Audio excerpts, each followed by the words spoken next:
And our top focus this hour remains the aftermath of the Pulwama attack.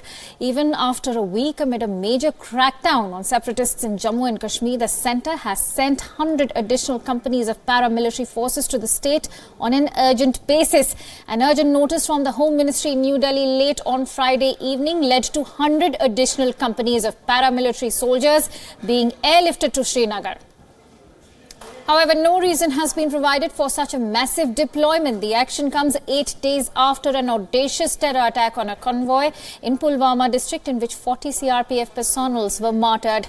Meanwhile, in a major crackdown against Jamaat-e-Islami in the Kashmir Valley last night, dozens of its leaders, including its chief, Abdul Hamid Faiz, have been detained in night-long raids by the security forces. This is the first major crackdown on the organization that is part of the Tehreek-e-Hurriyat, a separatist conglomerate.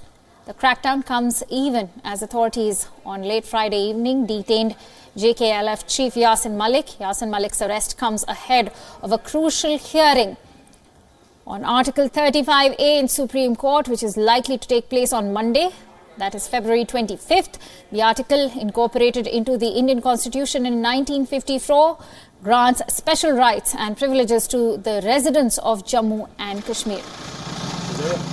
And to bring us more details on this latest development, I am joined in by our correspondent Ishan Vani, who's joining us live on the phone line from Srinagar. Let's quickly go across to Ishan. Ishan, will this detention be termed as a routine affair, or is it not a first major crackdown on the separatist conglomerate?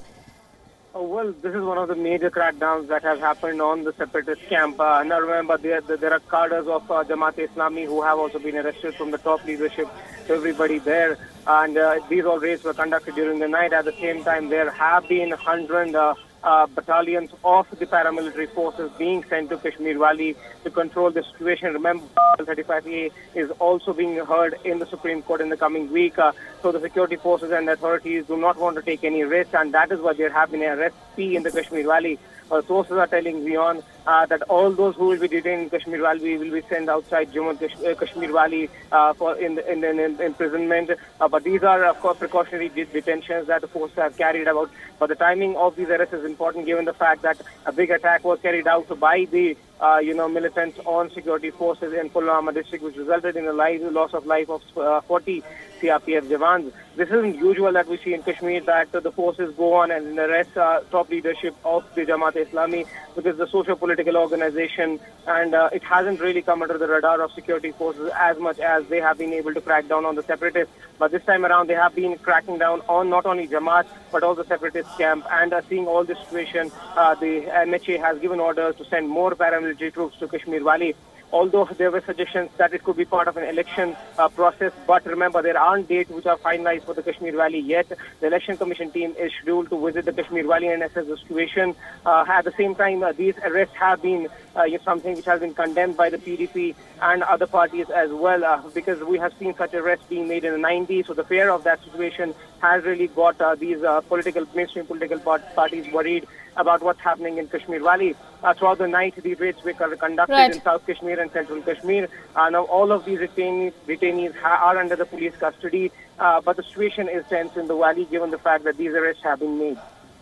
Right. Ishan, why are the separatist conglomerate, especially the Jamaat-e-Islami, linking these arrests with the hearing of the Article 35A in Supreme Court that is set to take place on Monday?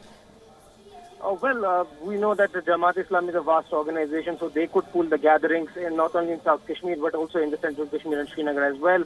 There are a lot of cadre under them, so that is why the security forces may be cracking down on them. But at the same time, there have been certain spots that the Jamaat-e-Islami has been given to militant organizations, and that could be the second reason. But nothing is clear as of now that are these arrests precautionary because of 35A, or are these arrests part of the crackdown on these organizations? What Rajnath Singh said, that they will be cracking down on these elements who are trying to deteriorate the situation in the Kashmir Valley. But something big has happened throughout the night. And you know how the security forces have been urged to remain on alert. There are reports that the leaves of security force personnel have also been cancelled, including the Jammu Kashmir police, looking at the situation. And now we are seeing that there's a major crackdown on Jamaat-e-Islami, but not only on Jamaat-e-Islami, but also on the Hurriyat, that is the separatist faction in Kashmir Valley. Absolutely. It cannot be a coincidence that this crackdown is finally taking place after 8 days of the Pulwama attack. Ishan, I would like to ask you my last question, which is that what are the locations in Kashmir where the crackdown has taken place, and also name us the leaders and tell us more about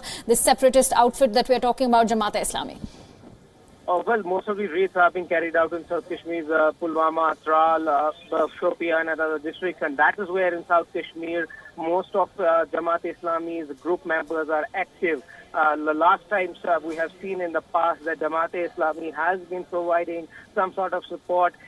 We have seen also that Jamaat-e-Islami, how the Bangladesh cracked down on Jamaat-e-Islami last time around. So that may be an idea to crack down on these groups who are trying to give some support. Remember, Rajnath Singh came out strongly saying that all those what he's called as proxies will be dealt with severely. We have seen the security withdrawal of the separatist camp also. So that is why, all keeping all these factors there. But there hasn't been a clear communication by the government to ask why they have been arrested. So the speculation all is that it may be part of 35A, but at the same time, it may be part of a toughening stand of the center on these separatist camps and on those who are sympathizers of the militant groups. Absolutely. This is indeed a crackdown that's taking place without much clues coming in from the government, and what cannot be taken away from this crackdown is that it's taking place just barely a week after the dastardly Pulwama attack. Thank you so much, Ishan Vani, for bringing us all the latest and adding your precious perspective to this developing story.